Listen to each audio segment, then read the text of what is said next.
The following is a presentation of the Forcecenter podcast feed.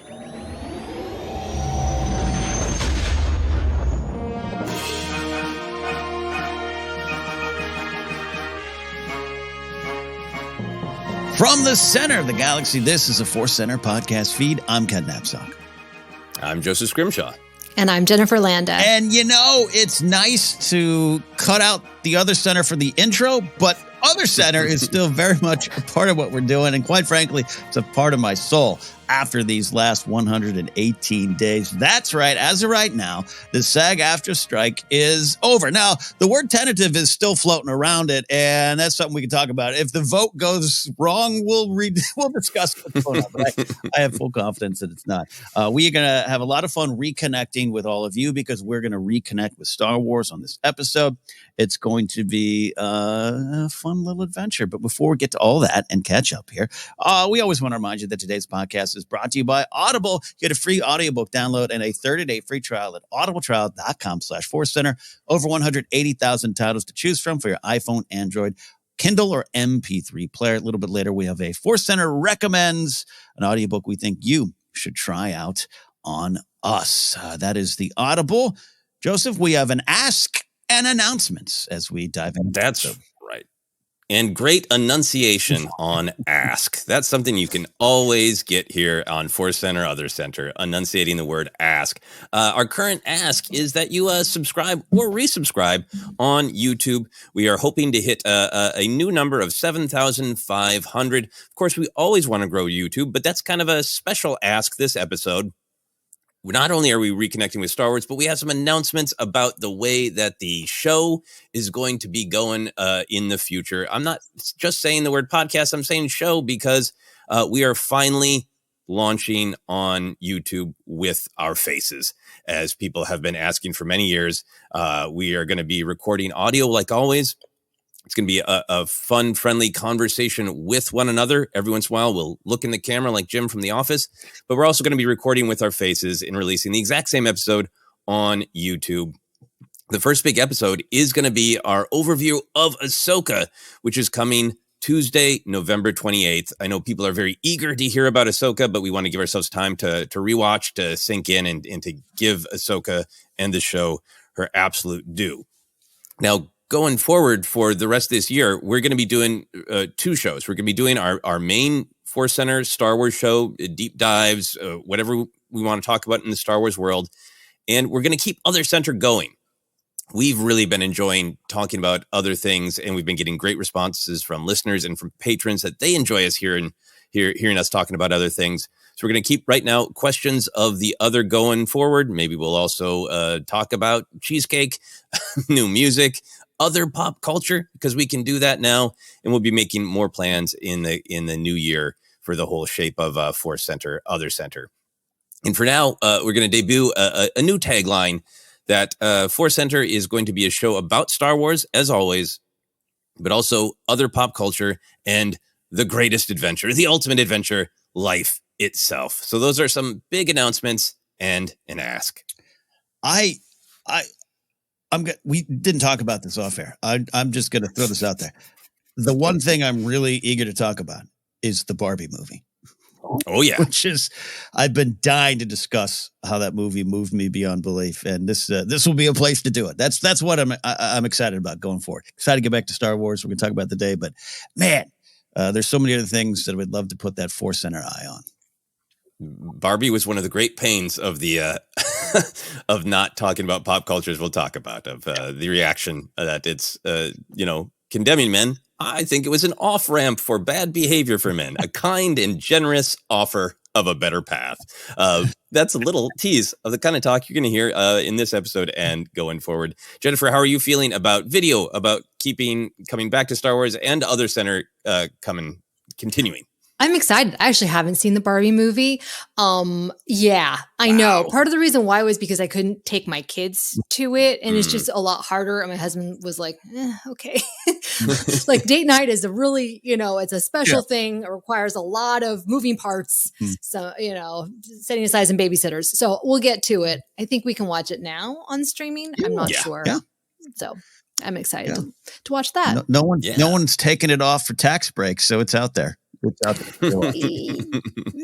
Yes, I'm surrounded by Barbie all day long. We have a Barbie dream house, tons of Barbies in our backyard, in our house. So I'm ready. It's great. It's great. One of my favorites. We're going to dive into a main topic shortly here, reconnecting with Star Wars.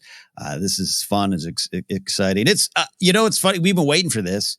And it's the day we're recording and get to say Star Wars, Star Wars, Star Wars, Star Wars, Star Wars, all we want.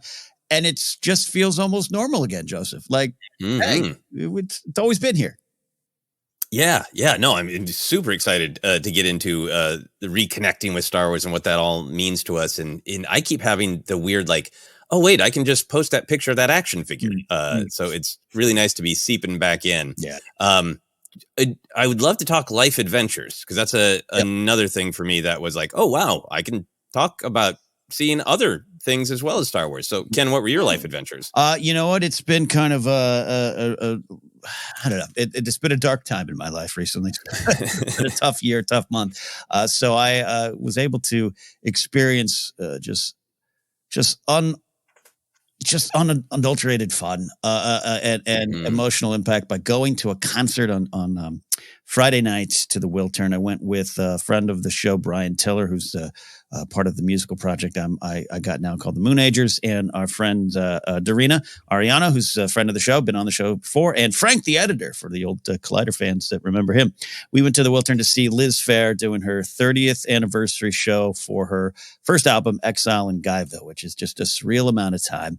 And a great artist, Blonde Shell, opened up, she's just wonderful, but she is 4 years younger than the album we were all celebrating, which it puts some of it in perspective. Not to get so deep into the music of it, but Liz Phair is obviously very important to me. I've talked about her on the show before, what her music meant to me. It means to me, but meant to me a lot in the 90s. It taught me a lot. It seems like I'm being kind of I don't know, a little snarky jackass when I say for a while Liz was the only woman in my life. That was actually really true from a certain point of view in terms of her music and how she taught me that she isn't just a girl in a slip with a guitar on the cover of Rolling Stone. She's a fully functional 360-degree human being, and the music was about that. And if you were able to kind of get past the headlines of her work and get to the core of it, I think there was a lot for everyone to learn. And that was present in the audience. You and I also got to go to the Lady Gaga concert at Dodger Stadium about a year and a half ago. And you and I talk about how beyond just the show, which was amazing, and her being a talent, the reason I think you and I were so affected by it is you could literally feel the energy of 55,000 people being themselves. And it was something palpable. This was a packed house at the Wiltern, smaller venue, but a classic venue. I hadn't been in 21 years. Saw Nelly Furtado in 2002 and I hadn't been back. It wasn't just a nostalgia show. Yeah, there's some of that. There's a lot of people, guys with gray beards like me and older folks, mid 40s to mid 50s. Yes. But even you could feel it from Liz on stage. It was a celebration of 30 years of life, 30 years of living, successes, failures, and going back to that time to reflect on where we were. And it was oddly emotional. Like I had some times thinking, I remember hearing Never Said coming out of my car radio, the 1981 Ford Fairmont that I had, and where was I then and where am I now? And it was really powerful. It was not just a mom and dad rock show. It was a generational celebration, and it was fun. And plus I got to go to Denny's for dinner. So Denny's Diner, America's Diner. You and I learned that. And it was just absolutely a lot of fun. And that brought some, not just joy back to my life that I needed, but some perspective on art and why we celebrate art and why we dive into it. So that was my weekend. Then I took a nap. Yeah. And then a 2-day nap. It's two weeks in a row. I have danced so hard, jumped up and down that I haven't been able to walk for 2 days after. Yeah. I'm looking forward to your album Nap in Guyville, where you just conk out. Yeah. Yeah. I love what you're saying. And maybe we can do a concert episode about best concerts, that the Guns N' Roses concert at Hollywood Bowl. I love what you're saying about the songs, not just being nostalgia of, I remember that, I wish I was young, but honestly connecting your life journey. And I started hitting me of like, this song is trying to lift weights in my basement. This song is going to my grandma's in 1987 and seeing the music video. Yeah. This song is that woman telling me no to a date. Yeah. This song is like all these memories that were different, and that made it really powerful. Yeah, absolutely. A lot of fun. Nope. Yeah. Yeah. And I like that, we see a lot of older rock stars, like, men, right? Mm-hmm. Like the Rolling Stones and whoever, right?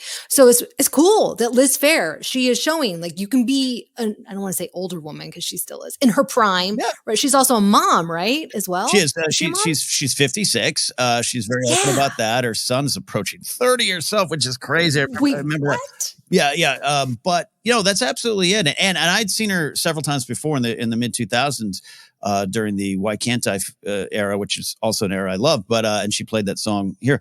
But she's never sounded better. She's never sounded better. And she was someone who, part of the Liz Phair lore is she had crippling stage fright. So in the 90s, it was very hard for her to go out on stage and sing and promote these songs and albums. She did, but it was like crippling stage fright. And not only she moved past that and had for years, but it was such a confident human being singing these songs that, as she said on stage, I wrote these in my parents' house in my bedroom into a 4-track recorder. And to be here now, they're over 30 years later from when I started writing these songs. It was surreal. So yeah, I absolutely agree with you, Jen, on that point. That is cool. Great. Jennifer, what were your life adventures? Did you dance on Friday and then nap for 2 days like Ken? That sounds like a lot of fun. I want to go to the Liz Phair concert. I did. I'm beginning a new chapter. I won't get into it too much, but a lot of schooling, grad school to be exact. So there's just, it's a lot. It's really exhausting. But I will say something fun. We can talk about it now. Is The Fall of the House of Usher. It's a show on Netflix. And I knew right away because I know Mark Hamill, but my husband had no idea that Mark Hamill was this character on this show because he looks different, but also his voice. And we all know he's a fantastic voice actor as well. Like he's throwing it so it's so low and gravelly and he's so still in his performance. He really has transformed into this character. I'm not all the way done with it, but it's a really scary kind of horror type of show, which is not something I'm into, but it's a lot of fun to watch. I highly recommend it. That's great. Yeah, he's got some great scenes in the final episodes. I bet. Yeah. I think I'm on episode 4 right now. He was one of my favorite parts of that show. And I like that it is a total, complete, unique character. It's like he's taken the ways he's been allowed to stretch in voice acting and partnering with somebody who's like, you don't have to be at all Luke Skywalker. You don't have to be this kind of big version of who people think Mark Hamill is. You can just total character act, build this character from the ground up. So huge respect. There is also a slight element to his performance that sounds a little like his Harrison Ford impression. So I'm also enjoying that. It's not at all him doing a Harrison Ford impression, but what's great about his Harrison Ford impression is capturing the real low deadpan and almost everything's down here, real low and real flat. No, I can't be bothered with that. I just crashed my airplane in Santa Monica. What's the problem? It's really cool. Oh my gosh. Yeah. I like that show. Yeah. That's a great life adventure. To be able to talk about Fall of the House of Usher is a great life adventure. I had a very full weekend. My wife had a dance show that was amazing and great. But because we are reconnecting not just with Star Wars, but the ability to talk about all pop culture, I wanted to share about going to the Marvels. So I walked to Grauman's Chinese Theater and I saw the Marvels, and I definitely have some Marvel burnout. I think it has been too much coming out for me to keep up with. But I really, really loved the Marvels, and we could do a whole episode about why it's not doing well at the box office. The actors haven't been able to promote. There is a lot of Marvel burnout. This is the first big film that is reliant on knowing the characters from the television shows. And then, hey, there's some gender stuff and some diversity stuff, and some of the worst humans on the planet are cheering for the movie not doing well. So it's a complicated thing. And I also understand, it's just a lot of people are tired of genre because it's been so dominant between Marvel and Star Wars and Lord of the Rings and Game of Thrones. So I was thinking about all that. Marvel's was it was so funny. It was so inventive and fresh. And it just really got me thinking about why we like genre stuff, and the point of it. So the theater was not that full, but the people who were there were so into it, really having a great time. And the film, I think, has some really great themes about losing connection and regaining connection, which is powerful in our the pandemic phase we're in.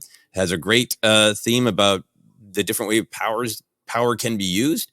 So anyway, I leave the theater. I'm feeling both great and like sorry that the film's not going to do well, and it's going to be a lightning rod. And a person had been taking photos with the footprints and the handprints outside Grauman's, and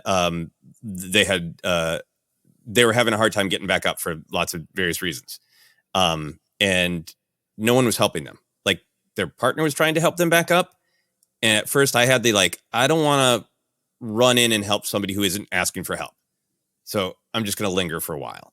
And then it became clear that these people probably need help.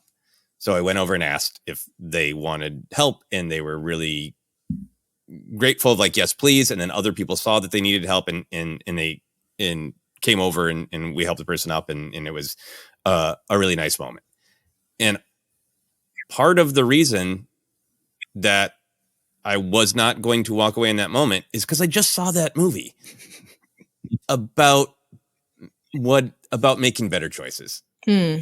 And it was just a great reconnection for me of like, I'm not patting myself on the back. I don't always do the right thing. But I think Marvel and Star Wars at its best, they are morality tales, and they are reminders of why don't we try to be the best versions of ourselves we can be, particularly in the face of trauma. And thinking all weekend and all week about this episode and about reconnecting with Star Wars, for me, it was just one of those like, yep, I get a lot of the criticisms. It's been too much. There's been too much repetition. But what are these stories, and why do we tell them? And it's to remind us to try to be the best versions of ourselves.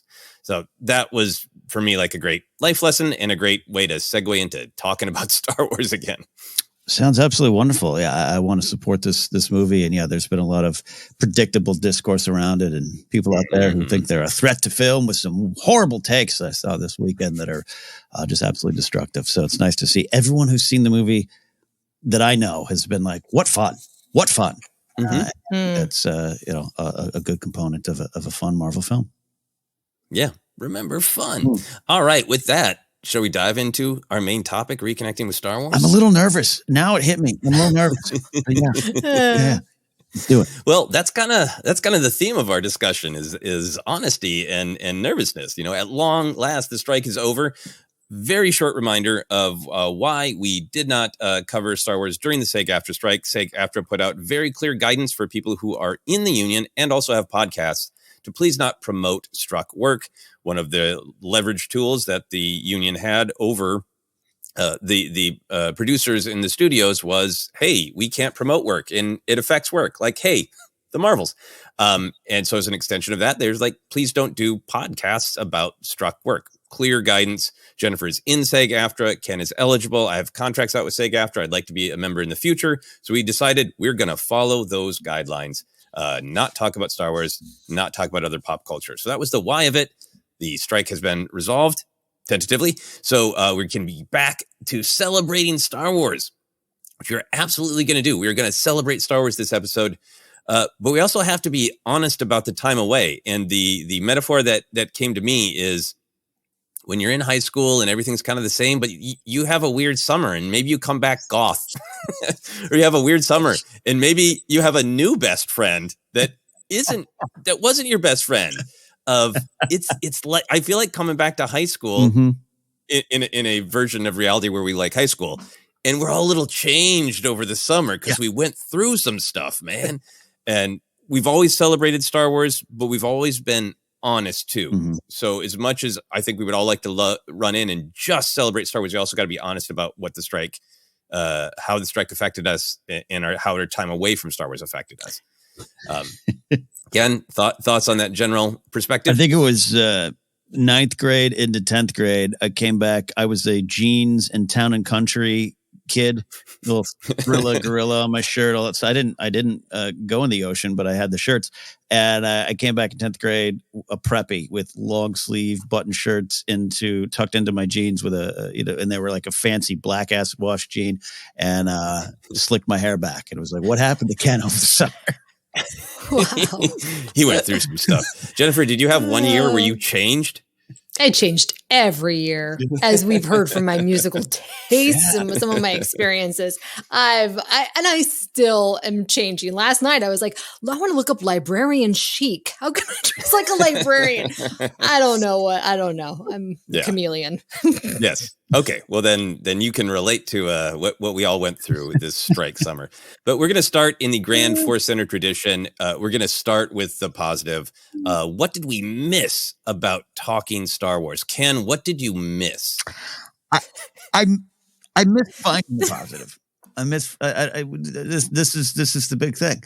It's a big thing what we do. I don't want to open up the big Pandora's box yet, but I'll just say I did enjoy Ahsoka too much, and it wasn't a show that grabbed me, and I was in my feelings about that. I was actually upset at myself about that, and allow myself to maybe go too far down the negative path, because there was things, and there's a ton of things in the show I can't wait to discuss and like and celebrate, and all that's there. But I had two moments that reminded me just of this question, Joseph, of why we do this. One, I was at the Comedy Store as I'm apt to do a lot of times, just hanging out on the patio. Mark Ellis was off stage. We're just kind of drinking in the corner, as depressed comics do. And our buddy Mike Black shows up. And Mike Black, for old school Forcecenter fans, was a regular in Databank Brawl and just one of the best souls out there. Love Mike Black. And he came around the corner and he just saw me and Mark, and we were like, "Hey, Mikey." And he just goes, "Man, I love Ahsoka." We didn't even ask him. It was just like that was just the way he said hello. Wow. And he goes, "This is a show I've been waiting for." And it's got, not that I don't like the other things, but it feels like Star Wars, the Star Wars I grew up with. It does feel like there's action figures on the table. And that's why I love Star Wars. And he just went, and I didn't even get a chance to be like, but what about? Because that's where I've been in. I've been simmering in that negative soup for a while. So there's that. And another moment, I shout out a listener of the show, Adam Knight, Outlaw Adam Knight, author of the Overdrive series, pro wrestling friend of mine. I interviewed him on my show, The Blathering, and we were talking off air. And again, he was catching a moment, and I was like, "Yeah, but Filoni, and I was getting in that. And he goes, "Yeah, we were talking about it." He goes, "But man, my 10-year-old daughter is a huge Ahsoka fan, and she watches each week with a big smile on her face." And I was like, "Oh, that's right. That's right." Mm-hmm. And that's why Forcecenter has existed for 9 years and changed over the years too. It isn't just about finding the positive. There was someone on Twitter who just outright accused us, and Joseph and I in particular, being just positive. That's not true. That's never been true. It's never been true. But we choose to go to the light for a large amount of various reasons. And this is some of it too. I'm not just here to discuss my opinions. I'm here to, as I say at parties, when someone says, "Oh, what's your podcast about?" I go, "Hey, look, if you don't like the sequels, that's fine. We can discuss it, but I'm not going to allow you to take that away from a 5-year-old girl dressed as Rey. You don't get to take that joy away." And that's part of what we're here. And I have missed that part. And not being in a war for it, just being present for that positive side of Star Wars and finding what is there in these shows to connect with our lives, and understanding that some of these shows and some of these stories connect with other people in a way it doesn't connect with you.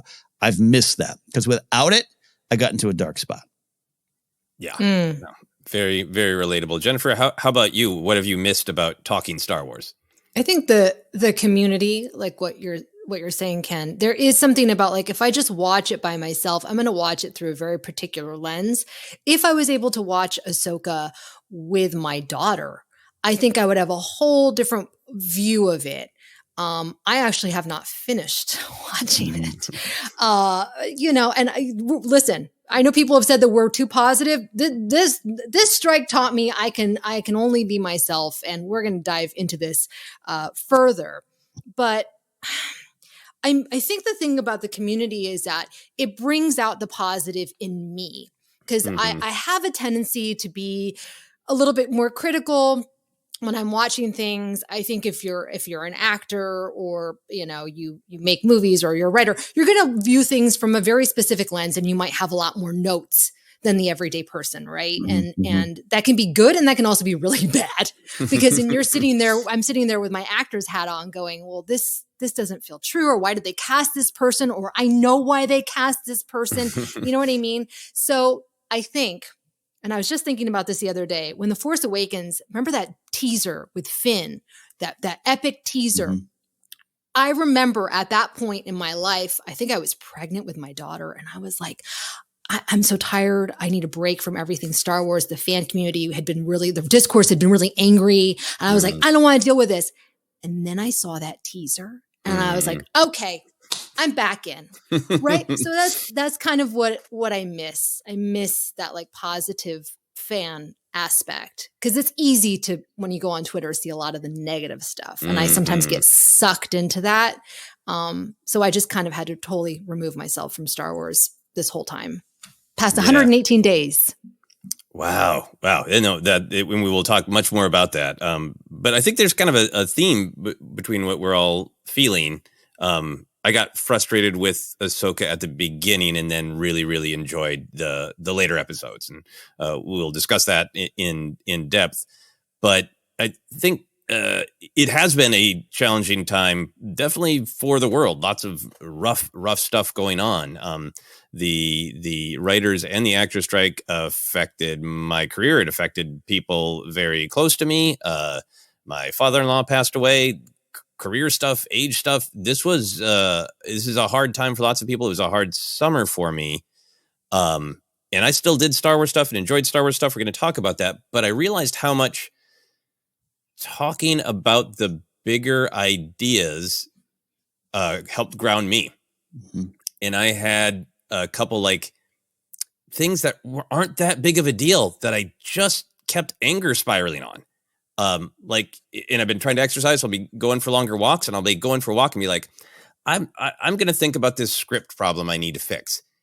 And I was just like, having those angry fights with, imaginary people in my head, and couldn't stop myself. And I realized, why am I anger spiraling? Like, well, because normally every week, 2 to 3 times a week, you talk about the path of the Jedi and about the better choice in the face of trauma. And I realized, like, this show is counseling for me, to focus on those bigger issues. And I think that's what we've always been. We've always had criticisms, and we always will.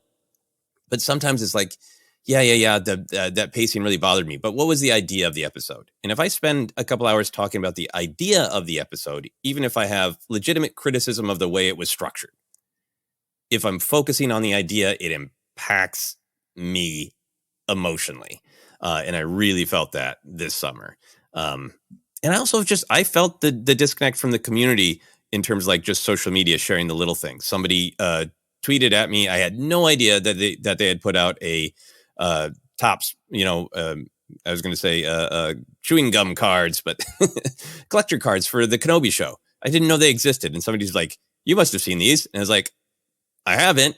And I bought them, and I spent some nights opening all of them and putting them in order like I used to do when I was a kid. Mm-hmm. And I couldn't share that with anybody, and I missed being able to tweet like, look at this absolute weirdo.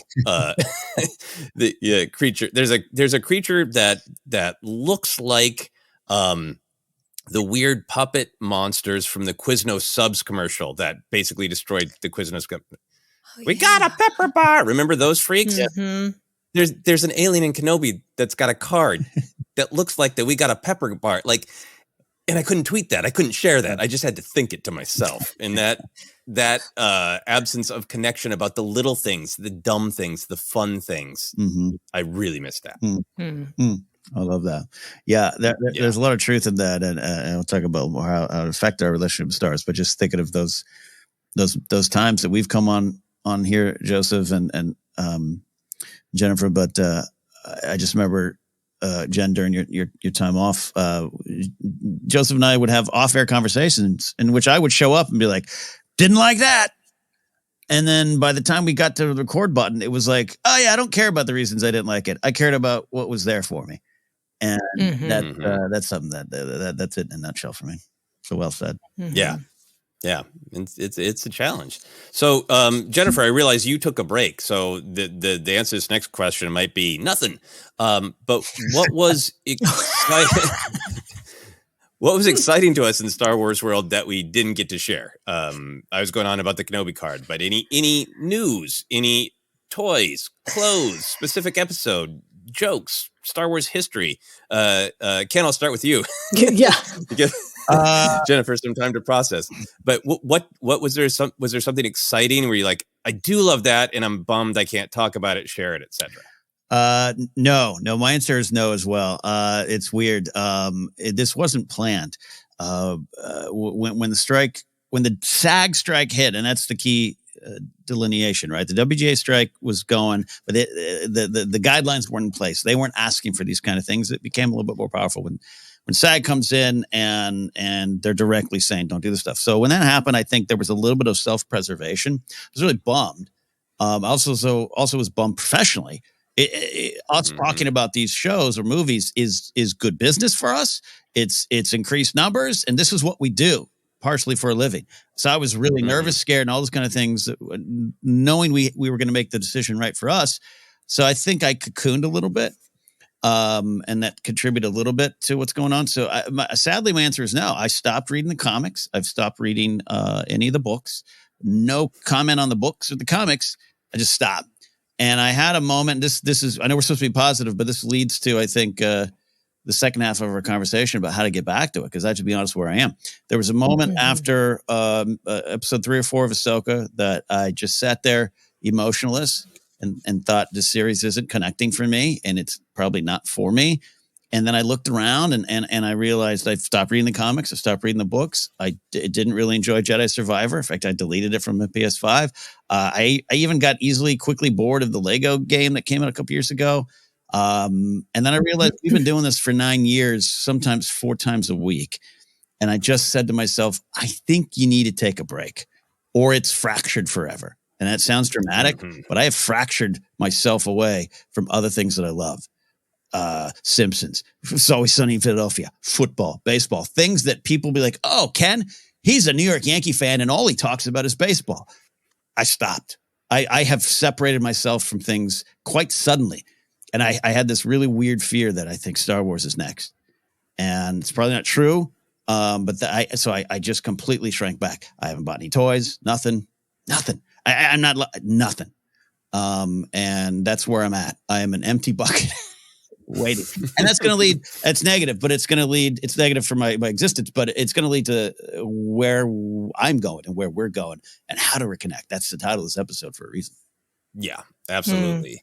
I'll go last because I have more more Star Wars. The Star Wars stayed in my life a little bit more. But Jennifer, was there anything, because for you also it is the tsunami of new Star Wars, but also so much of your love is the history and the past of Star Wars. Was there anything there that you missed engaging with, or? No, the thing is that this strike was like, I know it was hypothetical for a lot of people who are not in the industry. Like, I've been an actor since I was, in SAG specifically, since I was like 23, 24 years old. It's a really freaking long time. I've been through a couple strikes, SAG strikes. And this one, it like literally, it broke me because I see where we're headed, and, thank goodness there's a lot of gains that we got with this strike, but like, I am on the side of workers, and I see how actors are really, people are like, oh, those multi-million-dollar. No, like the middle-class actor, which is kind of what I used to be, it's gone. I cannot make a living from commercials anymore. Like my whole life has been totally upended. So this has been an extremely painful time, an emotional time. And like, quite frankly, like our other center episodes became like therapy for me. Like, I mean, genuinely, like, what have I been doing with my life? Like, what? I am this age, I want to have healthcare, like all these things. And it also made me realize like how much how much time and energy I have dedicated to Star Wars, because it has been my work. I've worked for StarWars.com. I've, worked with them doing other things here, like my content. And the reason why is because I love Star Wars. But the strike made me feel, and of course, like people at Lucasfilm, whatever, like they have no say in this, but like it made me feel like this thing that I have loved so much just like turned its back on me. And like, I really used to, not I want to say love, but like I really respected Bob Iger. Okay. And just seeing this whole thing, it just made me like take a break and like, I am my own person. I mean, I feel like I'm getting ahead of myself, but that's okay. That's okay. So it just, I did though. And I know that I'm on the path to healing because when I went to Target I forget last week, they had the Disney 100 and I love Disney. I've still been consuming all sorts of Disney shows with my kids.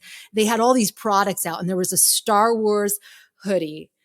And there was a moment where I was like, I don't want to wear that. But then I felt it and it's got a cool little design and I love hoodies. And I'm like, I'm getting it. And I just felt like it was reconnecting with that silly joy, right? Of just finding these things. And so I'm coming back. But this has been bigger. I guess the point is that it's been bigger for me than just Star Wars. Star Wars is just like one component of this entertainment industry that I have thought and dedicated my whole life to since I was 4 years old. And now I'm like, how am I going to have a healthy relationship with it and not let it, I don't know what. I really appreciate the clarity of what you're saying. And for me, it's a lot about what I think we all want Forcecenter to be, is to still absolutely be about Star Wars, but to broaden it out. And everything you're saying is, I think the everything in the world, but certainly social media and podcasts and YouTube tells you to like brand. It's not enough that you're a Star Wars guy. You're a Clone Wars guy. Now you're a Terra Snube guy. Now defend your territory. Be the biggest Terra Snube guy. And like, we have so many instincts to box ourselves in and make ourselves more and more specific. And I think that's a lot of what all of us are feeling of Star Wars. What is beautiful about Star Wars is it impacts all these other parts of our lives. So I think, Jennifer, you being really honest about like, it's not just Star Wars does not exist in a vacuum, and your connection with Star Wars has affected your connection to acting, to the company of Disney. That whole thing is all tied together is really, really important. And I think also from all of us, I'm hearing on this episode and our other center episodes, there's some age stuff for all of us too. That is age and life choices, and what's going to be the first line of my obituary. I have my whole "I existed" box of what do I want to create and leave behind. Anyway, here lies Ken. He liked Dexter Jetster, but only.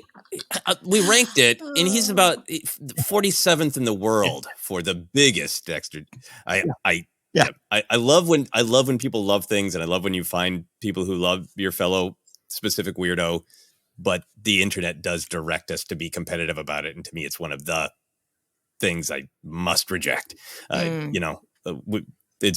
We should share loves. Like, let's not rank Dexter Jester fans. Anyway, yeah. There was a weird. I want to tag a little bit. Sorry, I'm still a little. No, go for it. Right before the SAG strike hit, we got to see Indiana Jones: Dial of Destiny. We did a breakdown here. I love that film. I saw my airplane ride to New York. I watched it with no sound, and it almost brought me more joy. It's such a visual, just a smorgasbord of fun, and I love that film.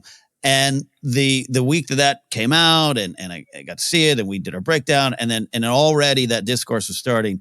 There's just that's part of that 9 years thing, and over the years when this started, we were all I was doing some other stuff. We'd meet when we could, and I want to choose my words carefully here, but that's stopped being what Forcecenter is for us.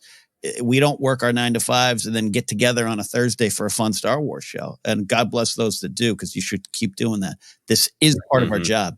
So that's where that exhaustion and a lot of what you're talking about, a lot of what you're talking about, Jen. I've been looking in the mirror because I have to, going, who the bleep am I right now? Because I don't know how much longer all this can last. And when it's all taken, it was a weird perspective thing that we're going to build back to. But some of it, what you're talking about, Joseph, too, I think it just more than just, I always almost stupidly brag, I have all the Star Wars words muted on my Twitter page. Whatever, Ken. But it's gone beyond that now, where I just like, my shoulders slump the moment an episode ends and all the joy's taken away.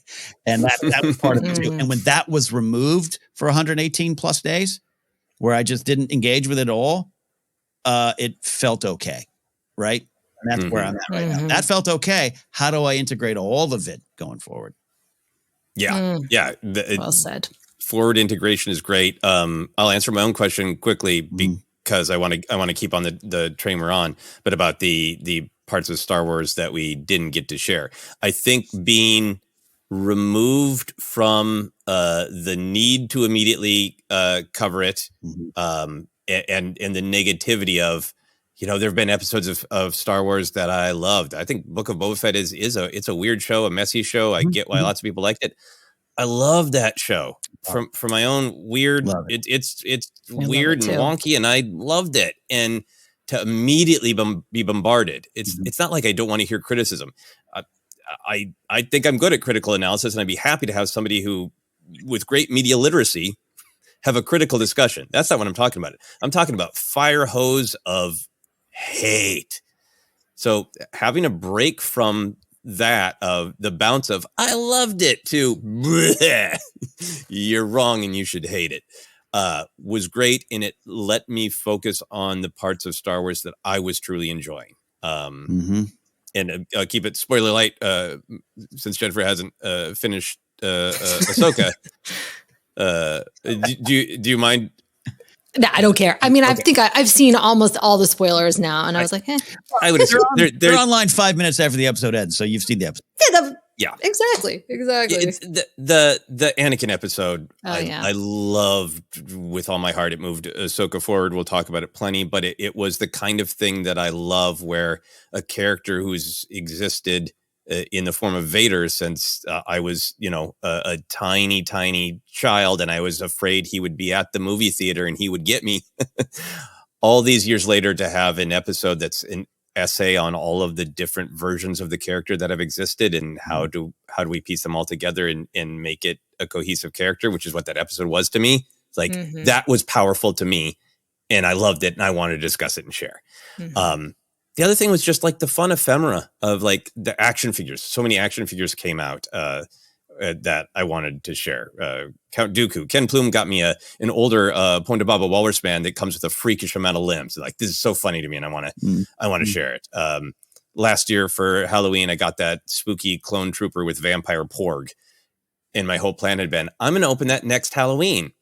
Oops. And I'm not opening it until I can fully enjoy it. At Descanso Gardens, there was a Grogu pumpkin, and instead of any cute picture of Grogu, he was bleeping terrified. It's a carving of Grogu looking like he is making a mess in his little space diaper out of terror. And it cracked me up to make that choice about Grogu, to have a terrified Grogu. So there's some moments of big things, and there's all this little ephemera that I was sad not to share. But I was experiencing some of the same things that you both were. So my next question was how the time away affected our relationship to Star Wars. I feel like you both dove into that, but I want to be sure to give you time and space to discuss as much as you want. So, Ken, did you have more thoughts on how the time away affected your relationship to Star Wars? On a surface level, and I can't wait till we dive into Ahsoka, because again, a lot of things in the show, I was like, yep, got it, love it. There's just some stuff I want to discuss on a granular level, but not having the discussions, even with you, Joseph, off air, right? Of what did you feel? The Book of Boba Fett is my litmus test. It's a weird show. It's imperfect. It's far from perfect. It's got a lot of things that I can point to and go, not sure why that was there. Not sure what's going on with that one. Why are we acting like that? Why are we directing actors to deliver lines like that? Like, there's a lot of things that every week I'd come out of the episodes with it. But there are those moments that I talk about. And yes, you're right. We almost end up unintentionally marketing ourselves, right? Ken's he's an apparatus guy. He likes Radis. And we feed that. And it's wonderful, by the way, when Tara Sinube shows up and people are tweeting you. It's very nice. Yeah. There's nothing wrong about it. I just don't want to get into a Tara Sinube piss off. Yeah. And there's that too. But, those two big moments in Book of Boba Fett, him with the Rancor and Danny Trejo's Rancor character, that moment, and the moment with Black Chrysanthemum and Garsa Fwip when she's talking to him about change and the change in society. Those are two powerful moments that have moved me beyond Star Wars because of what they mean for my life. And I'm sure there's moments like that in Ahsoka. I haven't found them yet. One of the reasons I haven't found them yet is because I did not take 2 hours to dig for them. And that is just the direct thing of the podcast having to change, but also removing Star Wars from life. It's a very actual, literal moment sitting on my couch, looking at the books piled up that Grace is like, are you going to do some of these books? There's like 19, what's High Republic? Why is it here? A stack of comics, over 100 comics sitting there that I haven't touched. The video game system that I'm like, I don't play Jedi Survivor. And I literally, that's the moment I went, I got to protect. I got to turtle. But that's also why I miss Star Wars. Star Wars being gone to the degree that it was. I don't get to come up with you and go, you know what, Joseph, I don't like a lot of Ahsoka. Ray Stevenson's beard is giving me life. Can we talk about it? Can we talk about what it means? With not having that, that's how it affected me. And now we can. I'd be happy to do an entire episode on Ray Stevenson and a second one just on his beard. Rest in peace. That's one of the greatest beards ever captured on screen. Beautiful. Mm-hmm. It was trembling with emotion, like that David Tennant gif. His beard trembled with emotion. Jennifer, did you have more thoughts or more you wanted to share about how the time away affected your relationship to Star Wars? Just hearing you guys talk about Book of Boba Fett made me realize I loved Book of Boba Fett. And I really did. And I think the reason why was because it was weird. And I love when Star Wars gets weird.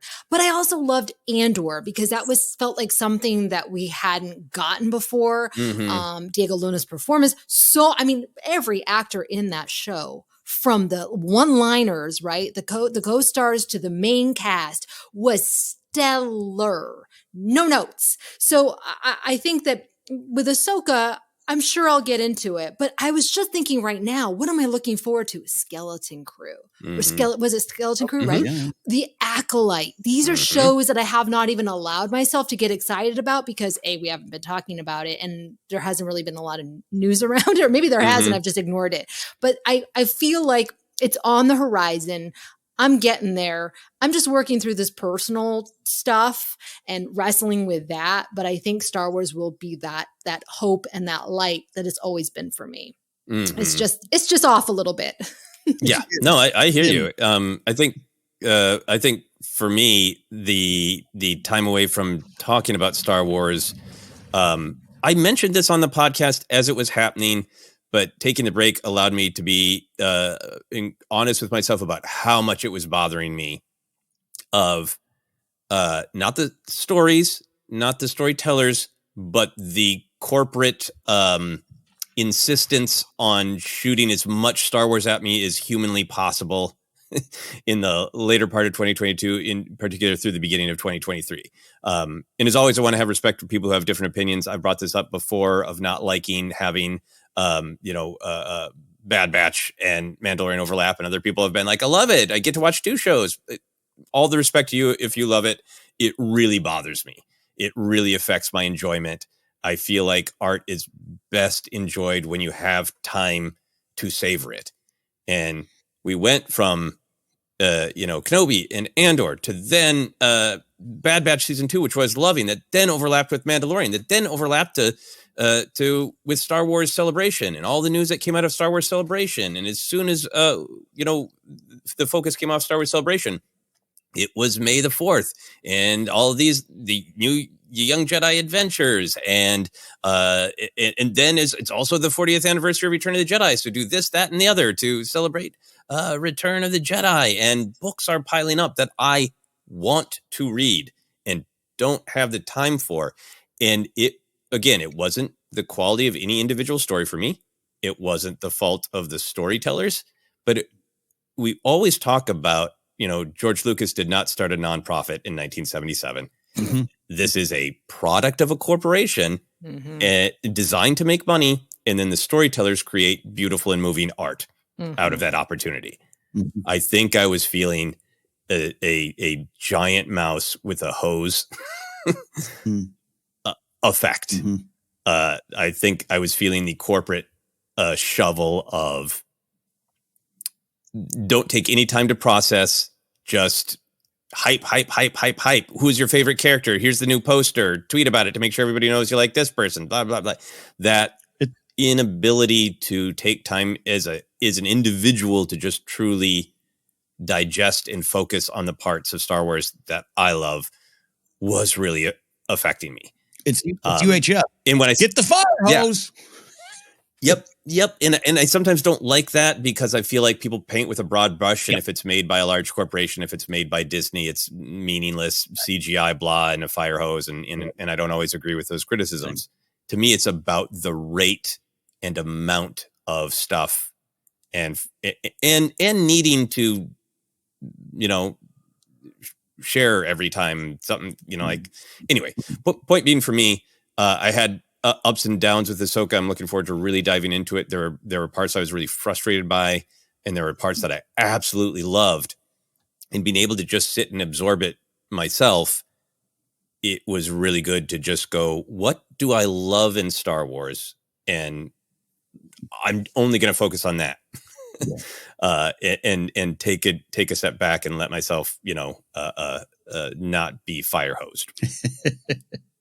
If that makes sense. Totally. But I also feel like it's unique to us, right? To the fans that do consume everything. Because I talk with, I don't want to say normies, but normies, and they're like, oh, is there a new Star Wars show out? Like they have no idea. So I know that that's the strategy behind it, is that they're going to, not everyone is going to consume everything, but there is a large fan base that does. And so it does feel overwhelming because I do want to get into the High Republic. But at this point, I'm like, oh my gosh, how am I going to do this? I need a Cliff Notes version or something to catch me up because I want to be prepared before the Acolyte, because I know not that we're going to need to know that stuff, but it might be helpful, right? Yeah. I don't know. Yeah. And I mean, and I think for me, some of the Ahsoka, and we'll talk about this in greater depth, is, and the Star Wars feeling is, I like Marvel too, and there are all these other things I like, and there a lot of places are putting out, as the discussion is going, so many stories, and I want to savor these stories. I don't want to race from one to the other, and I feel like with the sudden rush to streaming, almost a lot of these streaming shows have existed in this nebulous structural space between a television show and an expanded movie. Right. And it's done some things to the structure of storytelling, in my opinion. And as some of my reaction to Ahsoka wasn't about Ahsoka, it was about a frustration with the structure of streaming storytelling. So there's a recognition too that some of the things I'm frustrated with Star Wars are more just sort of what's going on in storytelling right now. Yeah, good. So, what, Ken, to you might be different in the way that you or we talk about Star Wars going forward? I don't even know if this makes sense. You would be the one to tell me, Joseph, because I think I've done this before at times, but I think I want to show my work a little bit more. Meaning, there are very clear moments I can recall of the scooters. We showed up on our microphones, and you were like, "Hey, what do you think of the episode?" I was like, "I don't like them scooters, them bright scooters." And by the time we got done with the episode, I was like, "Yeah, oh God, actually, now that I think about it, and it's not being convinced, It's not you pulling something out of me. It's just having a discussion about it that isn't on the surface. It isn't a right or wrong. You win this round of film fights. Ding, ding, ding, and taking time to process it a little bit more. And you still might come to, I don't like the scooters. I actually love the scooters. I don't like the chases, but the shuttle was so slow, blah, blah, blah. Maybe I think I owe it a little bit more to folks to show my work a little bit. And if I still get off the highway at the, I don't like this particular part, I've got to be more okay with it than I maybe have had in the past. And it's never been, let me clean up this, part for the pod racer for the podcast. Let me spit shine it so that everyone thinks I just love everything unilaterally. It's just been like, this is what I do. So one of our one I don't mean to bring it up, but one criticism tossed at us during this exchange I saw on a Saturday morning was I wish Forcecenter would explain things that don't work more. And my answer to that is, well, we do. What you think doesn't work, we show how it works. But that doesn't mean I show up to the microphone with that answer. Sometimes I have to go again. Oh, this means that. Have you thought about this? Have you looked at it from this angle? What about this perspective? Oh, I have a different appreciation for that. That's how I get there. It isn't just showing up. The example I always give, right? You've been around me, Joseph. When people are like, what's Forcecenter about? We did 2 hours on Dexter Jettster and Obi-Wan Kenobi in the diner. Not just how we love the scene, not what it means, the warmth and nostalgia, friends, connection, but also it's one of George Lucas's key statements in the prequels in that scene. That was a 20-year journey. That wasn't me in 2002 going, you all love the themes George put in that diner scene? No, it was me going, the hell was that?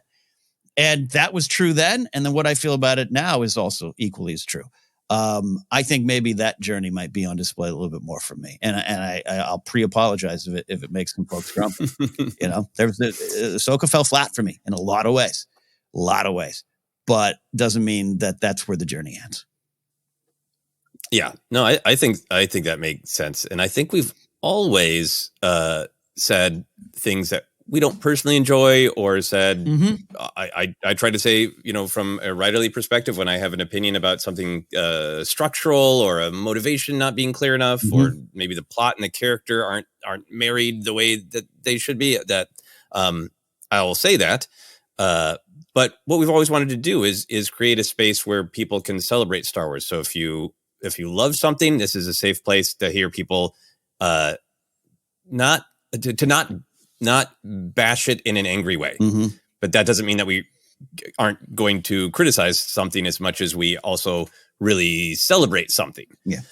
So I think keeping that present of not like, now it's going to be Forcecenter, dark side. Yeah. It's going to be flames, and we're going to tell you everything that's wrong and bad. I think that to me, I want this to be a safe space for friendly discussion. And that does mean that sometimes I'm going to have a part of a show or a movie that I think could have been better or doesn't work. And I don't want to hurt the feelings or make feel bad anybody who that's their favorite part. And just, I want it to be a friendly, here's what we think. And I've had moments where I didn't really like something. And then somebody has tweeted or made a post, a listener, and I'll be like, oh yeah, I hadn't thought about it from that perspective. Cool. That's great. And I want it to be a place that can be an exchange of ideas. That's what we mean by positive, not always positive about every choice made by the company or the storytellers, but positive in the way we discuss it. No one is going to be made fun of, belittled. We're not going to we're not going to be mean to an actor if we didn't like a choice the writer made for the actor, that kind of thing. And being very clear about what we mean by positive, that it's a safe place to discuss and a safe place to have different opinions. I think there's going to be parts of Ahsoka that worked for me that maybe didn't for you, Ken. And correct. And that's going to be fine. Yeah. Yeah. And Jen will get your take here as well. But I think it's also easy to, especially the last 4 or 5 years, that in the landscape that we're in, there are some at times clear battle lines on the shows that approach Star Wars in a certain way and those that don't, and what dust they kick up. And I sometimes feel like as Jon Snow would say in a cross reference, I want to fight for the side that fights for the living. And sometimes it's like, even I can get into, well, I'm on this side of the battle because this podcast is on that side. And that could be easy to misconstrue us as just good old Forcecenter. They just, Mikey likes it. Give him life cereal and I'll eat more bowl. And I get offended by it. I've gotten offended at parties and weddings when people have been like, well, you guys like anything. No, F you. No, I do not. Get me started on Thrawn. You want to go? Let's go Thrawn. And it's just how we choose to say it has been the approach to Forcecenter. So we're still going to choose to say it to start with, but I love what you're saying, Joseph, of, the path there and the exchange of ideas will be broader than maybe it has in the last couple of years. Mm-hmm. Yeah. I think it's complicated because, we go to these conventions, we go to sometimes media events, and we actually, we see some of these people from these shows and these creators. So I personally, and also being an actor, I don't feel comfortable like slamming people. And my nature, what will happen is I hate confrontation. So I tend to err on the more positive because this is a freaking Star Wars show.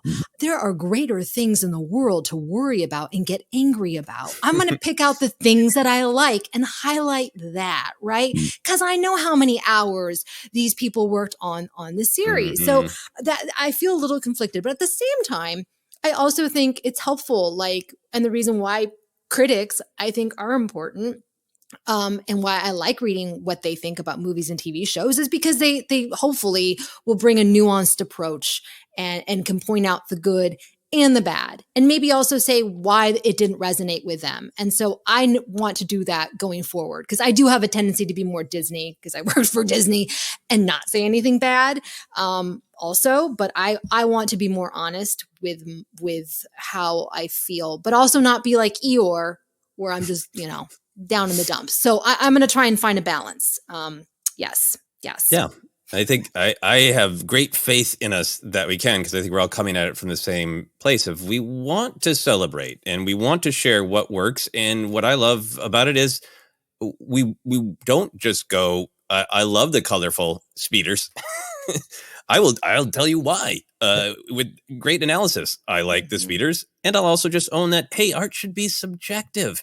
And I think that can be what drags me down. I want to always make sure that we're celebrating that of, I think, too often art is like, it's like we're at a Roman Colosseum and it is the Marvels going to murder Five Nights at Freddy's? Who won the fight? And let's talk about their technique. And it's all a battle. And like, those are two different pieces of storytelling. What did they make you feel? There's not a right answer. Yeah. And that's always going to be the challenge, because I do value critical analysis, which is what we do, which is make an argument and then support it with evidence from the text. And then there's also just my opinion. It's utterly subjective. I think that Book of Boba Fett has many critical analysis structural problems. There are bonkers choices that I think I could criticize. That's in analysis, a critical analysis. And then the subjective truth is, I love that show. I like messy, weird stuff. I love the colorful scooters. Yeah. Because from an analytical perspective, but also from a just subjective perspective. And I think, we've always tried to highlight that, but we can keep trying to highlight that going forward. I think for me, another thing that might be different going forward with the whole show is we've gotten questions before about what's your limit to your love of Star Wars. And I've always said that my limit to my love of Star Wars is that I have room to love other things.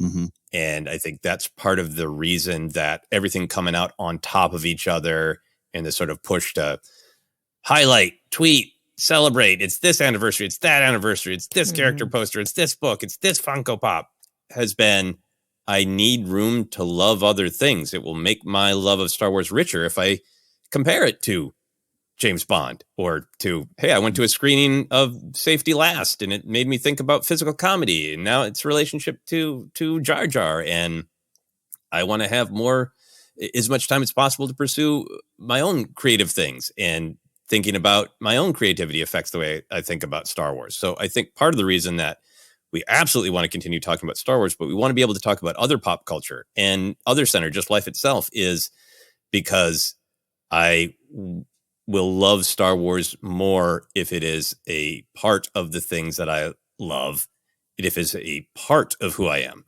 a big part of who I am. But to be entirely honest, that it can't be all of who I am, you know. Yeah. How are you feeling about that? Yeah, Ken? no, that makes, even another center. I mean, there's been amount of time. How many times have all three of us at one point been like, "Oh, it's just like in the Swingers." I mean, I can't mention that. But, but in my own life, some of the great changes I've gone through in the last couple of years sprung out of how we discuss Star Wars. I'm talking big changes, political changes, social issue changes, breaks from friends, breaks from family members that have been hard. It's been part of this, what we've all been maybe struggling with the last couple of years. Cannot tell you how many times I've said in all sincerity, look, it's just like in Star Wars. And you can laugh and snicker and this, that, but that's my argument about all of this is, no, this stuff does matter. Sometimes it's fun, throwaway stuff. Sometimes it's surface level. But this stuff does matter. Your discussion up top about the Marvels, and what it means and how it inspired you to help someone off the floor outside Manchester. That's what this does. There was I'll maybe get into it later, but like I had a moment where I was a little during all this darkness, and oh man, do I even like Star Wars anymore? All this kind of stuff. I thought about those 2 big episodes of Bad Batch season 2, the ones that mostly involve Crosshair, and these big moments, directly political moments, philosophical as well. And I was like, oh God, no, I absolutely still love Star Wars. I'm just a little disconnected right now. And that's going to be even more present in the other center conversations. You will talk about candy. It's just like Dexter said. Exactly. Any other thoughts on what might be different before we take a quick break? If we're going to cameras, I'm going to have to put on a clean shirt. Yep. I'm going to shower so much more. I'm revealing too much.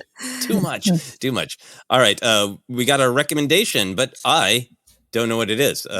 I'll tell you what. I've got one. I've got a Forcecenter. You got it? Yeah, you want to get yourself back into Star Wars. Maybe you've put a lot of the books on the shelves because you just can't read them. Or you're like me. You want to read a story about how 9/11 destabilized America and led to Trump, and you haven't paid attention to Star Wars directly well. Here's a starting point. From a Certain Point of View, Return of the Jedi. That's right. 40 years in the making. The book came out.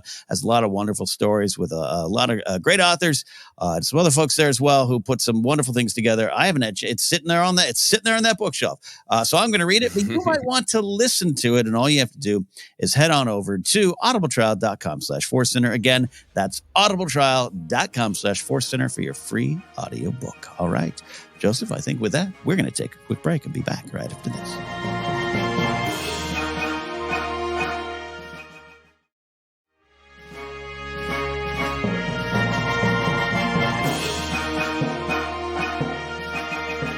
Welcome back to Forcecenter. It's still Forcecenter presents other centers, but just not today. This is Forcecenter, all Star Wars. We're reconnecting with Star Wars. It's gotten, in that other center fashion, Joseph, it's gotten a little deep, dark shadows, but also sunlight poking through. Yeah, absolutely. And in my view, that is celebrating Star Wars, because one of the things I love most about Star Wars is these aren't people with like really easy lives making good choices. The Star Wars saga is about people facing horrific challenges and horrific temptations to darkness and striving toward the light. And that's what we're going to do. Yeah. We have been facing a lot of the darkness, a lot of the truth, a lot of the just reconfiguring. But now we're going to look toward the future and toward reconnecting with Star Wars. So, Ken, I thought of this because you mentioned that you had some concrete plans that you were making. What are you going to do to reconnect to Star Wars? They've even changed a little bit. So I'm going to start rewatching all of the films. That's the other thing too that changed during the strike. And for no other reason, I just, in that disconnection, I didn't even just have them on in the background, which was pretty common. pretty common. I'd be doing some errands or, working out and I would just have Phantom Menace on. I'd just have Revenge of the Sith on, Solo on. I stopped all that too. So I'm going to go back. I'm going to go back to the beginning. But even before that, and I had talked to you about that off air, Joseph, I think what I need to do is do what so many of us fans love. Go to your YouTube and just watch all the trailers. And you can get all of them. You get the teases, all those things. Jen, you talked about that tease, that Force Awakens tease. This is one of my favorite hobbies to do, is just watch all the Star Wars trailers. And often it'll get me. Often the music, the cues, they're designed to get you, from the trailers back in 80 with Harrison Ford doing the VO to any of the modern trailers, which do sometimes have a bit of a template. But I think I'm going to start there. And then maybe, some of those speeches that sometimes get released, super cuts on the kind. I might take a dive through those things, because they're very emotional and they cut through the core of all the BS that sometimes we can get lost in, and just go to why you first discovered the franchise. Just BB-8 rolling in that Force Awakens trailer is a great way. Jennifer, what are you going to do to reconnect to Star Wars? I just realized what time of year it is, and it's almost Life Day. Yeah. So I probably will watch that. I think I'm just going to enjoy it on my own. I may not share anything online about it. I'm just going to kind of find my way back organically. I actually found a Nubs plush that I had bought months ago before the strike, and I was going to do like a review of it, because it was like $35, which in my opinion is really expensive for a plush. And I found Nubs in the corner of my closet. I was like, I don't think I'm going to do a review, but I guess my kids can now play with Nubs. Like, they were begging me. I was like, no, I have to do a review of this toy. So bringing Nubs out. Nubs is out. Bring out the Nubs. Yep. Nubs is up. Yeah, I have a little Nubs action figure's been staring at me this whole time. I think for myself, I have been enjoying a lot of Kenobi. I've got a lot of Kenobi action figures. I've been enjoying those Kenobi cards, so I feel connected to Kenobi. But my wife brought up that she specifically wanted to do like a binge rewatch of Kenobi. And I think it's been nice to get away from the, did it work? What was it? The budget, blah, blah, blah, blah, all that. And just be like, that's my favorite character performed by one of my favorite living actors. I love that. And really just letting myself drift toward what I love. I started reading the first book in phase 2 of the High Republic. I've got the first book of phase 3. It was really nice to discover. I don't know that we're always going to have time to do book reviews, because they take an incredible amount of time to try to stay up with the books. It's probably the most prep work I do on any episode. And because it's books, they're not our most popular episode. And so, yeah. Numbers. It's like Homer jumping off a cliff. It really is like, who wants to talk about Star Wars movies and television? Yeah. And then like, who wants to talk about Star Wars books? And like 3 weirdos in the back going, yeah, real loud. It's just numbers. It's just reality. And we'd been struggling to stay up with them. Yeah. It was great to look at all those High Republic phase 2 books and just realize, even if we never talk about them on the show, even if I never bring up a character for them, I want to read them, and I'm going to read them for myself. And, if it comes up on the show, great. But to read them for myself, not for coverage and not for any keeping my Star Wars cred. Yeah. Right. Because I think that's a thing that we can all be sort of pushed to. I think it was powerful for me this summer, the short film that I worked on, The Nightmare Adorable. It's about cosmic horror, but it has an element of the a character being plagued by the fear of, if I get one detail wrong, people will say I'm not a real fan and they'll take my love away from me, which of course we all control our own love. We get to decide. But I think I have fallen victim sometimes to that. Like, well, if I mention somebody should have this kind of lightsaber and I get 18 tweets saying like, actually, there is that lightsaber in High Republic, I don't want to read the books to make sure I don't get, mean tweets. I want to read them because I want to read them.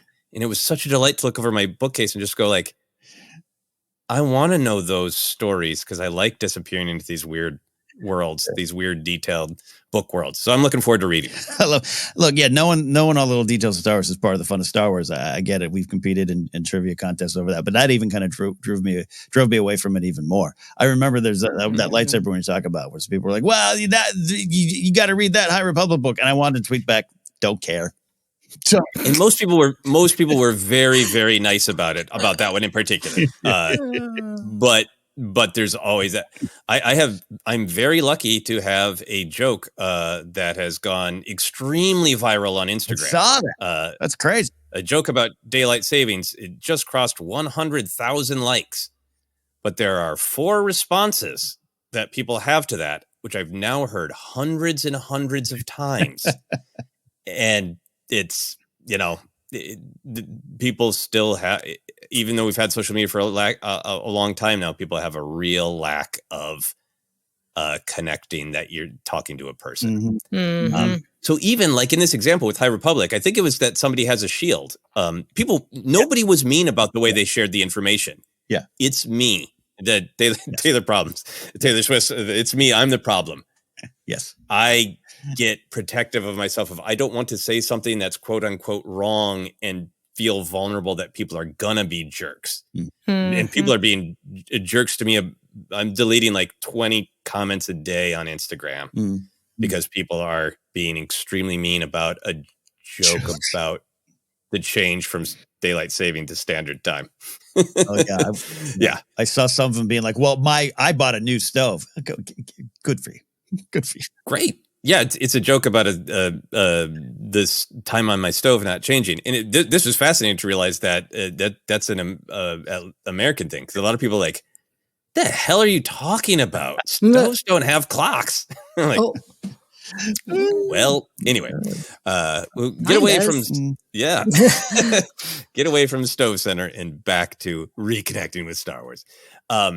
So we've often been asked by listeners and friends what our Star Wars touchstones are, of even when we're overwhelmed by maybe too many stories to cover, or we're turned off by the negativity of people fighting and disagreeing over it. What part of the Star Wars story or community do we turn to keep the flame alive? We've answered this question before, but it's been more theoretical. And now that question is real. Now it's what we need is to turn to our sort of Star Wars pilot lights of how we keep our fandom ignited. So Ken, what are your touchstones? What are your Star Wars pilot lights? Man, you talk about stoves again. This is great. I know. I'm just obsessed with stoves now. Yeah. I'm a stove guy. Guess what happened? I'm in fact on this past time change in our stove, the time works, but we can't change it anymore. So we're probably an hour ahead, which both Grace and I are going crazy. We're going crazy. Unplugging it doesn't help. Nothing. It just stopped. Anyways, the touchstones. We're blessed with the Forcecenter community and a very robust Discord community, and even when sometimes there can be some poking back and forth. I've seen some debates spring up. It always comes back to positive stuff. So I've been in there, but I'll go back to that more. But I think outside of that, what are the stories? What are the films that I go to? The trailers are going to be key, but that's Solo and Rise of Skywalker have become these little pockets of joy for me, where I don't care what you thought about Lord Mill. I don't care about it. I care about what this does to me. I don't care that all your theories that JJ just went to Reddit and wrote the story based on that. None of that's true. What's true is this movie moved me as a lifelong fan, and it provided moments of inspiration, provided moments of hope, and provided moments of tears. I got to get back to those, and I will get back to those. I'm going to start with that kind of stuff, and also behind the scenes stuff, right? Watching a doc, watching Empire Dreams, watching The Director and the Jedi, watching the documentary, but also kind of the retrospective that came out with Rise of Skywalker. God, that stuff really works. It really pulls you in. Little YouTube videos. I've in the past, I've gone to the tribute that came out in 2017 post Carrie Fisher's passing that released, and when Billie Lourd came out and spoke about her mother, that trailer, that music, and it's got Rebel Rebel, then it goes into the Leia theme, goes to Rebel Rebel. Oh, that moves me because it's about Carrie, it's about Princess Leia, it's about the legacy, and it's about the next generation. All the things I think that encompass what we talk about here, the past, the present, and the future. So I'll go to those kind of touchstones. Yeah, that's really great. How about you, Jennifer? I think the key for me is to really disengage from anything online, because the algorithm tends to push up the hottest takes, the angriest takes. Mm-hmm. I'm now seeing this YouTuber who I will not name, but I'm like, I don't want to see this guy's stuff. He's just trying to bait us. And I don't like feeling emotionally manipulated by people. Mm-hmm. So what I find actually is the best way to reconnect is when I go in person, whether it's Star Wars Celebration or Comic-Con, which I did not do, or if there happens to be a Star Wars event where they're doing the re-release of the movie, being amongst fellow fans in person, it gives me that energy and the reason why I love Star Wars. It feels nostalgic. It makes me feel like I'm with a bunch of like-minded people. And when you're in person and you're disagreeing about something, it's totally different than online, how people suddenly can become monsters and forget, like you were saying, that there's a human on the other side of their screen. And so, yeah, if there were any in-person Star Wars events, I think that would really help me. Yeah, no, that makes sense, because so much of what you have done in the Star Wars community is so much about connecting and fun. Of here are costumes we can make, here's crafts that we can make. It is so activity and connection based that makes a ton of sense. For me, I think when the strike was going on and there's darker times, and I was happy to not have to get in the middle of discourse and all that. I had those moments of like, I got to take a chance to reassess. And then it was natural for me to be drawn to the things that still mean something to me and like always will, and are sort of like no amount of negativity can crush it. And one of them was Kenobi. Like, I was feeling real negative today, but that Kenobi versus Vader 2-pack came up for pre-order, and I got 3 of them because they're in a larger package, then they're in their individual packages, and then I want to unpackage them. So I have 3 levels, and like, wow, okay, so this is fine. I still love Star Wars. I bought 3 of the same action figure, on a pre-order. I think for me, no amount of stress or negativity is ever going to impact a love of lightsabers, because it functions on so many levels. It's the just bonkers pulp fun. It is the childhood connection that I will always have to what they meant to me when I was a kid. And they have, as we've discussed, the more mature ideas behind them of a symbol of power and choice. And I found myself really gravitating to just those elements of Star Wars that will always be meaningful to me no matter what. If the whole world turned against Star Wars, Disney stopped producing it, the quickest way to losing your podcast was even to say the word Star Wars. This is the stuff I would still love. It was really good for me to connect to that. And you said something too that was really powerful for me, Ken, of the older Star Wars stuff. Even when I was sort of like frustrated about what's the future of it, how does it fit into streaming, the movie, the future of the movies still feels rocky. Older Star Wars, the history of how it was made, the sort of cultural anthropology of how it changed society. That stuff was just as like electrifying and exciting to me as always during dark times. And the final one for me, that this is not going to be a forever touchstone of like, when I'm having a hard time with Star Wars, what do I turn to? But it was something that was great during some of the dark times. Our friend of the show, Ken Plume, kept sending me various Chopper memes about Chopper being a war criminal. I think that's not a thing to joke about in real life, but in the context of a fantasy droid, it is pretty funny. And there were some great memes of Chopper saying awful things, and then Snoop Dogg kicking in. And that was a source of great joy during the dark times. Indeed. Yeah. I also, in the spirit of Other Center and Star Wars being impacted by the other things we love, what non-Star Wars pop culture was it most frustrating not to talk about? The first thing on my list, Ken, you already brought up. So I think both of us feel strongly about it was frustrating to not talk about Barbie. Yeah. Do you have more to say about Barbie or what other things were frustrating to not be able to talk about? It's like 3 hours to say about Barbie. I can't explain how moved I was. I was like hands shaking kind of thing. I'm not being over dramatic here. I absolutely 15 minutes of that movie. There's a like a bus bench scene. A lot of people know, and Jen, you haven't seen it. I just started bawling.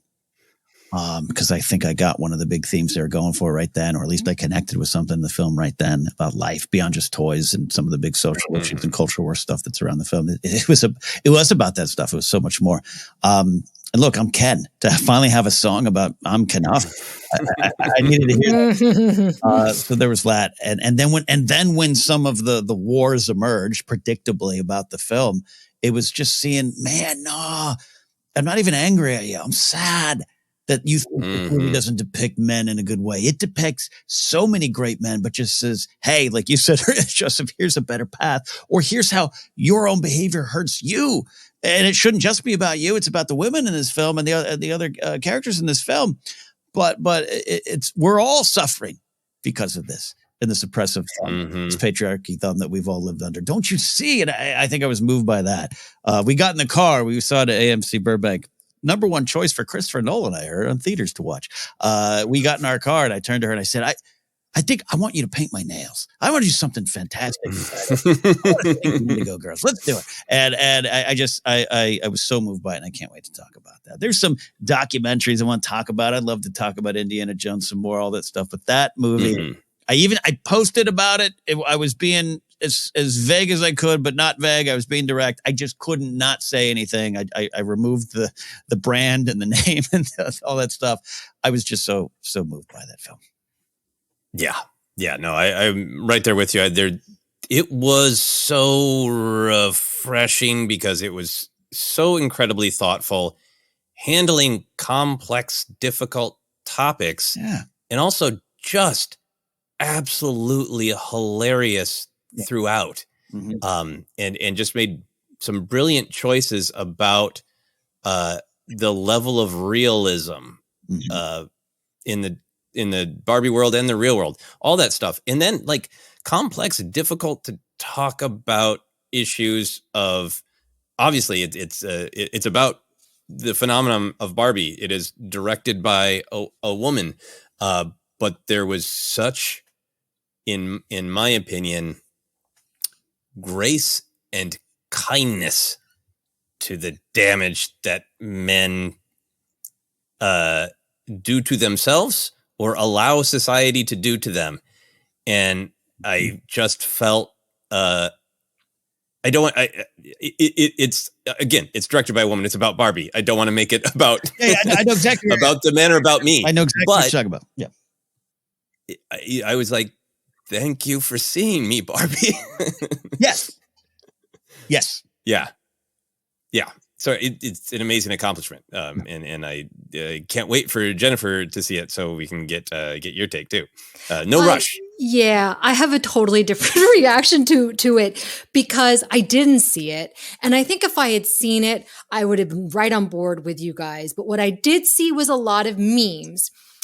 Because this was during the time of Taylor Swift's concert tour, her Eras tour. So but also Beyonce's. And I saw a lot of memes with Barbie, Margot Robbie, and Taylor Swift side by side saying, these women saved America's economy. And I was like, you're forgetting Beyonce. And it was very triggering to me for a variety of reasons.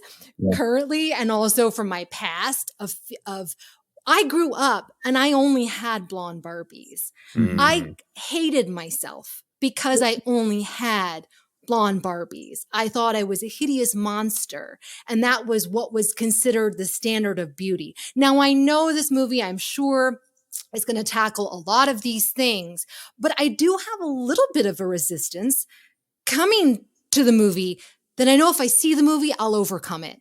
And I know I'm going to love it and I'm going to be Team Barbie. My kids have so many Barbies, but now there's so many different types of Barbies.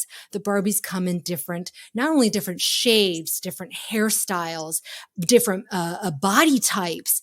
And it's amazing. My girls watch the Barbie shows, the Barbie movies on Netflix, and they're really, really funny and smart. I know some of the actors that are in the show. So I bring with this my own baggage. It was just that meme that got passed around where I was like, oh my gosh, oh my gosh. But again, if I'd had that connection with seeing the movie and knowing everything that goes on, I don't think I would have felt so like, hate to say it, triggered. Yeah, no, Right? I think that's totally valid. And I think, I can't wait to hear your take whenever you choose to see the movie. I'm not I'm going to see it soon. I'm going to see it not soon. rushing you for a hot take, but I think one of the really fascinating things about the film is that it starts from a perspective of we know everybody's got a different relationship with this in a visceral one. And your mileage is totally going to vary about where it goes from there. But I think it's one of the successes of the film that it really starts from the perspective of like, welcome to the film, A Can of Bleeping Worms. We know. We get it. We know what we're opening, Yeah. And I think that's one of its great successes. Yeah. And I love Greta Gerwig and the cast is exceptional and it's going to be fun. I know I'm going to love it, but this is where I turn, from being like the happy cheerleader to suddenly being the goth kid in the corner, right? Sitting there making fun of the cheerleaders. That's kind of how I feel like right now. Yeah. So I gotta, combat maybe that's how we just should discuss the whole show going forward. Is we're going to have some cheerleader moments, but we're going to have some goth moments too. No, I think, not only echo what Joseph said, but I wouldn't call that baggage yet. I'd call it a real lived-in experience and perspective that you have there. Yeah, it's not something you bring into a film. That's something that you have to unpack almost daily in life. So don't hold yourself up to that. No, that's a tough one. Next week, I'm like, oh my gosh, you guys, I love Barbie. I'm like wearing all pink. I'm sure I'm gonna love it. It could happen. You're gonna have nothing but Barbie Star Wars mashup T-shirts. Yeah, I love the Dua Lipa song. I've been listening to it. Oh yeah, it's a lot of fun. Oh, that moment. Anyway, that's from the trailer. But anyway, the dancing and then the line. We'll talk about it more later. I wanted to mention briefly the other thing that was hard for me to not talk about is I did a deeper dive on a lot of the Universal monsters, which I've been a fan of since I was a kid. In this library, there are these books. They're orange and black that like covered all of the Universal monsters. So I read about them long before I saw the movies. So they lived in my imagination. And I saw the movies and I like them some more than others.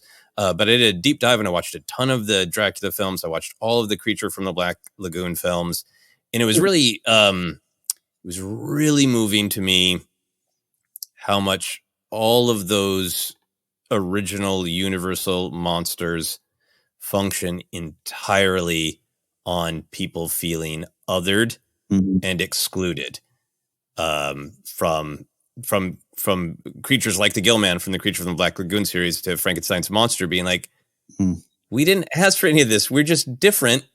Right. And people kind of hate that we exist and kind of won't let us to Dracula being definitely a villain and definitely monstrous, but also can be read in lots of different lenses of people who have been othered for living a different way or for acknowledging the darkness that is. We are all part cheerleader and part goth. And there's so much of a society that tells us to be all cheerleader all the time. Don't ever express any negativity. Don't be honest about a dark thought.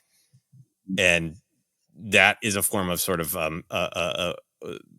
expressing the other of like, I'm not going to do this, but let's be honest that sometimes we think about these dark things. So I got a bunch of action figures. I wanted to share my dumb action figures. And I was really moved by the power of so much of early horror being about the other and how powerful and needed it was and how coded it was and how many different people who were suffering could see themselves in those monsters. And for me, going through a dark time, having a dark time, connecting with like, this is probably why I was fascinated with these monsters when I just read about them in books, because they're for anybody who's ever felt like an outsider. So that was really moving, and I hope to be able to discuss that more. Oh, it's wonderful. I love that. Absolutely. All right, we are going to end on a hopefully fun question here, which is, which Star Wars character would have vehemently supported the strike, and which Star Wars character would claim they supported the strike while continuing to post about struck work all the time? So, Ken, which Star Wars character do you think would have absolutely supported the strike, and which would have been like, yeah, I support the strike, but here's my essay on Barbie, which I'm not supposed to be doing right now? I feel as though we might all three have the same answers here. I immediately go to Mon Mothma would support, while Perrin would be going to fan events that are really press events. While also being, I support. Oh, don't get too serious about this, Mon. That's my first choice. I have some backups, but that's where I went first. That's great. For just straight up supporting the strike, Leia and Padme are always just great pictures of leaders with conviction who are able to make unpopular choices. I love how much books about them have been able to just dive into their personal experiences and the sacrifices they make in order to do what is right. But I thought, most of the Jedi are going to do it. Mace is going to be probably kind of aggressive about it. Yeah. But the one that entertained me the most, imagining on the actual strike line, is Yoda, because I like the idea of Yoda being a leader, being very calm and peaceful with his little sign, maybe levitating it so people could see it above him. But I loved the thought of Yoda starting chants about, what do we want and when do we want it, but doing it like, now want what we do. Like we're trying to chant along Yoda, but we're getting lost. Yeah. So, Jennifer, for you, which character do you think would have supported the strike? I mean, all of our heroes, right? All the rebels, all the Jedi, Jyn Erso, Cassian Andor, of course, Mon Mothma, Marva. Marva would be in the front line. That'd be awesome. Finn, Poe, Rey, Holdo, like you name it, right? All of them. But then I was thinking about who would try and like weasel their way, and I'm like, of course, Han and Lando would like kind of. But then here's the great thing: they may do that initially, and then they'll come around. At the end. Maybe somebody will talk with them, be like, "Hey guys, you got to be on the side of the workers, not the Empire." And they'll be like, "Okay, all right, we'll come around. We'll join the cause." Yeah, and they'd be on the picket lines at Disney. Yeah. I agree with that. I think like Han would be the one who's like walking around with like a Star Trek shirt, going like, "What? Yeah, that's the problem." And like Leia and Luke are pulling him aside, like, "Han." He's like, "But Star Trek's old," and like I thought it would. Like, no, Han, struck work. That's great. Ken, for you, who do you think would be the strike weasel who? Outside of Perrin, I was going to say Logray. I say Wicket would be in support, and then Logray would be against Sidious. But in line with what you were saying, Jen, I think the journey of Cassian Andor would have been in the beginning. He would have been like, yeah, it seems good. Support the strike, whatever. I don't really care. It doesn't affect me. And then along the way, he'd end up on the picket line. So it would be this journey. That's where I would go with someone like him. Otherwise, I think Masamita would still be just like, guys, did you see? Tweeting out stuff. I got a new shirt. Absolutely. I agree with all those. In the character that when I just sort of pictured somebody saying with their whole chest, I support it, and then doing lots of little weird things that make it seem like, but are you? The Major Domo from Book of Boba Fett. Oh my gosh, yes. Yes. Which, we didn't confer ahead of time. I didn't realize that what we all needed to reconnect with Star Wars is to celebrate the Book of Boba Fett. But apparently, all three of us love that weird, strange bit of Star Wars. Ken, any final thoughts on reconnecting with Star Wars? No, I'm excited to do that. And I was a little nervous today because I know there's a lot of people. We're so thankful that people are excited for us to return. And this choice to stand off the sidelines for 118 days plus wasn't easy, but also was an easy choice. And we don't deserve any extra credit for that. It was just part of what we needed to do. But also, I think it coincided with 3 real tough all three of us going through a real tough part of our life for various reasons. And I think it showed on Other Center at times. And I mean that in a good way, trying to work through things. But I'm glad to be back. So I hope this wasn't too like, oh, crap, the fireworks vendor didn't go off. And all three of them are racing into 19 hours of Ahsoka coverage. There's some stuff happened. This affected us, the 118 days. But it's good to be back. And that's the important thing. Yeah. Any final thoughts from you, Jennifer? I think that this time away has been really helpful for me personally. It may have hurt professionally, but I think I'm coming out on the other side of it now. And just this episode alone really has brought back some of my joy, things I'm looking forward to with Star Wars. That's why I love Forcecenter so much, is because every week you guys would remind me about the joy, the fun, the good things that sometimes, like, it gets clouded by whatever personal things are happening in my life. And I think I kind of want to pat ourselves on the back a little bit because, it's hard. It's hard to take this stand. And we did the right thing, obviously, because, I'm in SAG and we're all affiliated in some way.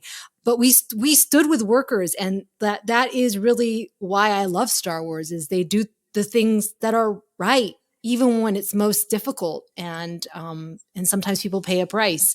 But I'm really proud of us.